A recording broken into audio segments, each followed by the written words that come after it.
गंगे वाणी निर्मळ होत असं एक गाव,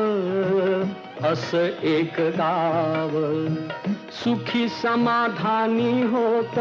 रंक आणि राव, रंक आणि राव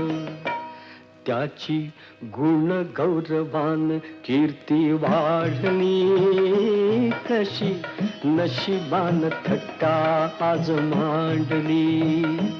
कशी नशिबान थट्टा आज मांडली. अशा गावी होता एक भोळा भाग्यवंत,